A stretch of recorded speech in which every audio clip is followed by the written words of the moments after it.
Kompolnas mendatangi rumah almarhum Brigadir Nur Hadi, polisi yang dibunuh atasannya di Lombok Barat, Nusa Tenggara Barat.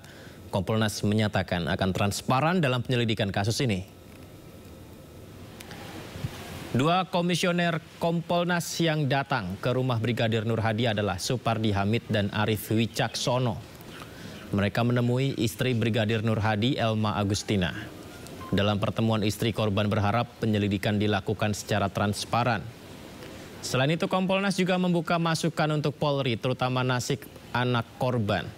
Sebelumnya polisi telah tetapkan 3 tersangka, di mana 2 diantaranya dihentikan dengan tidak hormat dari Polri.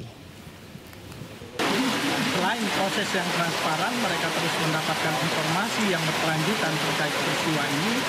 Juga mereka menitipkan harapan kepada kami, melalui kami kepada Polri, menyangkut anak-anak dari almarhum Nur Hadi. Nah, kami nanti akan mencoba untuk meminta kepada baik Polda maupun Polri secara keseluruhan melalui Kapolri. Biar semuanya dituntaskan sama nggak yang berlanjut saja. Terima kasih semua. Tadi sempat minta apa katanya soal jaminan? Minta hak dan kewajiban. Minta hak dan kewajiban saya sebagai istri almarhum yang menjadi anggota sama kewajibannya dari instansi kepolisian. Berlarut-larutnya kasus kematian Brigadir Nur Hadi yang diduga tewas dibunuh 2 atasannya membuat Bareskrim Polri turun tangan. Bareskrim akan memberi petunjuk tentang teknis dan taktis pembuktian.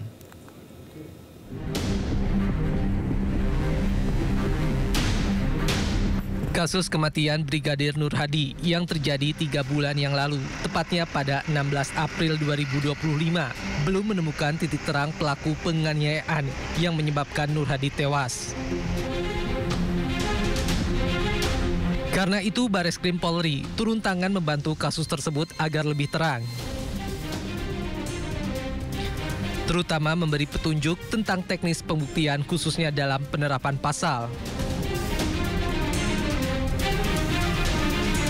Direktur Tindak Pidana Umum Bareskrim Polri Brigjen Juhandani Rahajopuro menyatakan pihaknya hanya memberikan asistensi karena hasil pembuktian secara saintifik masih adanya penerapan pasal yang kurang tepat serta tambahan pasal yang kita sarankan.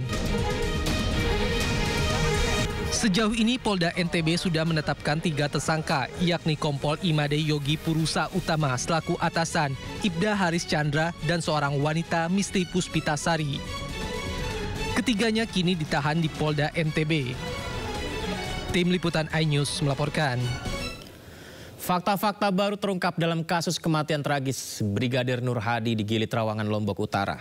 Penyebab kematian korban ternyata akibat adanya tindakan kekerasan yang diduga dilakukan oleh atasannya.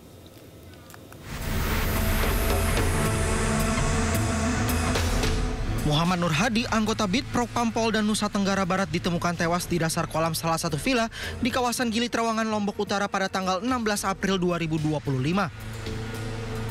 Pada penyidikan awal, korban diduga tewas karena tenggelam. Tragedi kematian polisi dengan pangkat brigadir ini sebulan ditutup oleh penyidik. Namun kuatnya dorongan publik terhadap pengungkapan kasus ini membuat polisi akhirnya bertindak. Dan berikut kronologi kematian Brigadir Nur Hadi.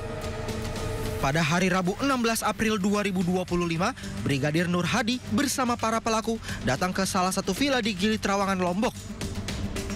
Di sana mereka menggelar pesta bersama teman wanita. Kemudian pada pukul 20 waktu Indonesia Tengah, korban Nur Hadi berendam di kolam bersama pelaku dan teman wanitanya. Kombes Syarif menyebut Brigadir Nur Hadi diduga merayu teman wanita pelaku. Lalu pukul 21 waktu Indonesia Tengah, pelaku diduga menganiaya korban di dalam kolam hingga pingsan dan korban dibiarkan hingga akhirnya tewas. Kemudian pukul 21:20 waktu Indonesia Tengah, pihak villa menghubungi salah satu klinik. Korban sempat diberikan pertolongan pertama, namun kondisinya tidak memberikan respons. Korban dinyatakan meninggal dunia pada pukul 22:14 waktu Indonesia Tengah. Hal itu terungkap dari hasil otopsi. Penyidik kemudian memeriksa 18 saksi untuk mengungkap kasus itu. Tim Liputan iNews melaporkan. Tim SAR gabungan masih mengalami kendala dalam proses evakuasi KMP Tunu Pratama Jaya di Selat Bali. Cuaca buruk ini menjadi faktor utama pemirsa yang membuat proses evakuasi terkendala.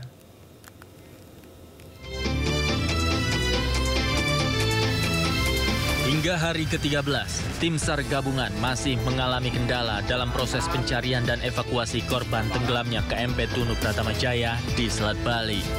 Hingga Senin, masih ada 17 penumpang KMP Tunu Pratama Jaya yang masih belum ditemukan. Arus laut yang cukup kencang membuat drone ataupun alat ROV terbawa arus. Meski posisi kapal telah ditemukan melalui drone bawah laut, namun kondisi cuaca menjadi faktor utama dalam operasi SAR. Proses evakuasi KMP Tunu Pratama Jaya masih dipertimbangkan dengan cermat demi keamanan tim penyelamat. Dengan situasi yang begini, tentu pemerintah akan berupaya maksimal. Makanya tim dari direktorat terkait akan berkoordinasi dengan kami di sini SMC dan seluruh stakeholder untuk mengambil langkah-langkah. Dan hal ini perlu dilaporkan kepada pimpinan yang terkait. Saya akan melaporkan ke Search Coordinator, para operator jasa bandara akan melaporan ke Kementerian Perhubungan. Hingga kini, dari 65 orang di dalam kapal, 30 orang berhasil selamat, 18 orang meninggal dunia, dan 17 lainnya masih dinyatakan hilang. Operasi penyelamatan SAR masih terus dilanjutkan dengan harapan cuaca segera membaik agar proses evakuasi bangkai kapal dan korban yang masih hilang bisa diselesaikan. Dari Banyuwangi, Jawa Timur, Eri Sutomo, iNews melaporkan. Menteri Koordinator Bidang Pemberdayaan Masyarakat Muhaimin Iskandar dan Menteri Sosial Saifullah Yusuf hingga Kepala Kantor Komunikasi Kepresidenan Hasan Nasbi menghadiri pembukaan masa pengenalan lingkungan sekolah rakyat MPLSR. Dalam kesempatan ini Mensos RI tekankan 3 hal penting dalam pelaksanaan sekolah rakyat.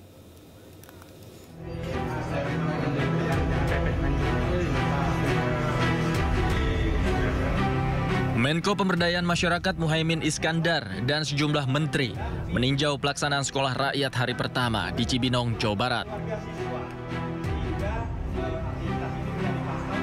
Pembukaan masa pengenalan lingkungan sekolah ini dipusatkan di Sekolah Rakyat Menengah Pertama 10 Kabupaten Bogor di Sentra Terpadu Inten Suwono, Cibinong, Kabupaten Bogor, Jawa Barat.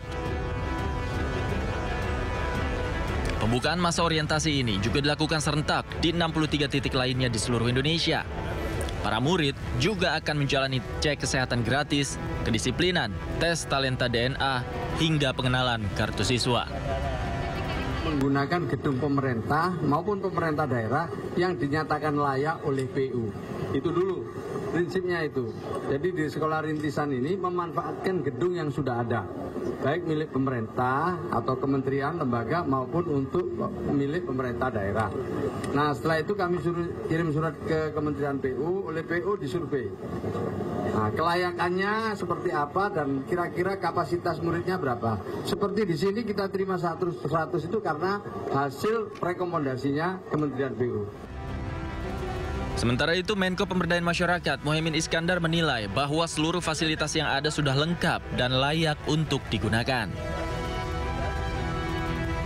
Semua lengkap. Pak Mensos telah menyediakan semua asrama, tempat tidur, kamar, UKS, OSIS, tempat laboratorium lengkap. Laboratorium akan selengkap-lengkapnya, perpustakaan, kelas. Yang paling penting modul pendidikan yang komputerized sudah siap. Total ada 100 titik lokasi rintisan sekolah rakyat yang mulai beroperasi di seluruh Indonesia pada tahun ajaran 2025-2026. Dari Cibinong, Kabupaten Bogor, Jawa Barat, Jessica Winoto, Leman, iNews melaporkan.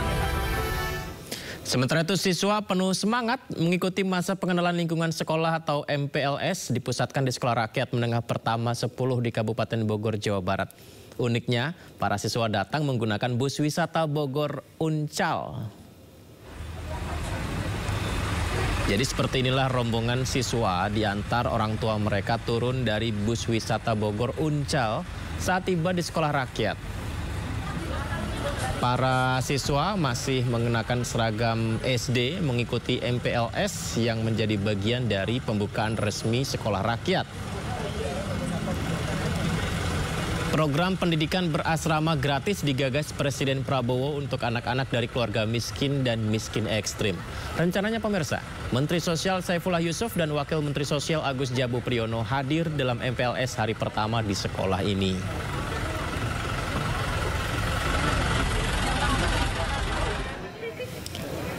Sementara di Sekolah Rakyat Sentra Mulia Jakarta, para siswa-siswi juga sudah mengikuti MPLS. Ini merupakan pertama kalinya pemerintah menyelenggarakan sekolah rakyat bagi masyarakat yang kurang mampu. Para siswa mengaku senang bisa mencoba pertama kali sekolah di sekolah rakyat.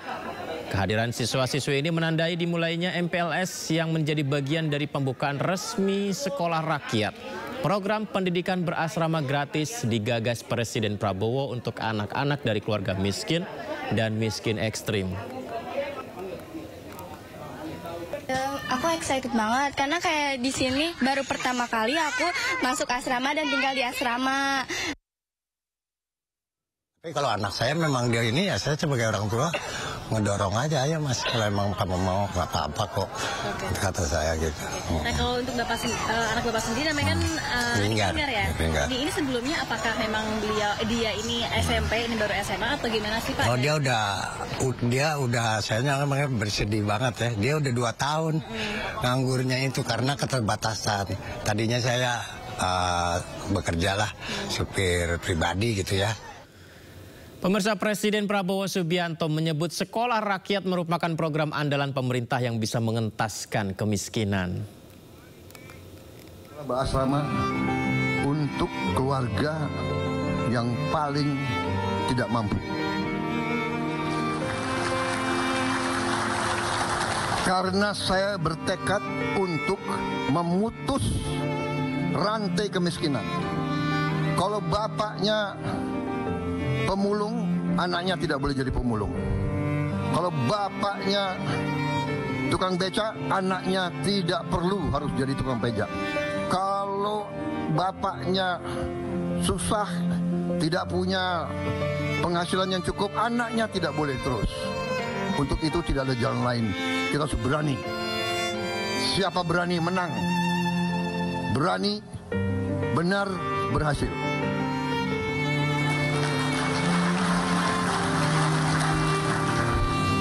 Berani dulu,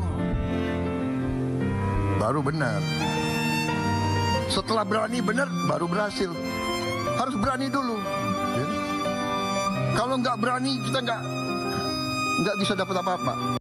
Saudara-saudara, kalau Anda perhatikan, ini profil calon yang akan masuk jadi peserta didik. Namanya Naila, ya. Orang tuanya penghasilannya kurang dari 1 juta. Padahal jumlah tabungannya 5 orang. Itu rumahnya di kanan.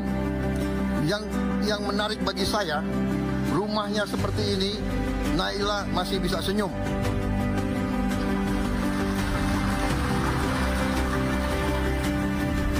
Saudara-saudara sekalian, rekan-rekan kurang, ini perjuangan kita. Sisa hidup saya, perjuangan saya adalah untuk merubah nasib Naila di Indonesia. Ya, pemirsa, 500 personil TNI tampil memukau dalam peringatan Bastille Day. Selengkapnya akan kami hadirkan di Sindo Prime.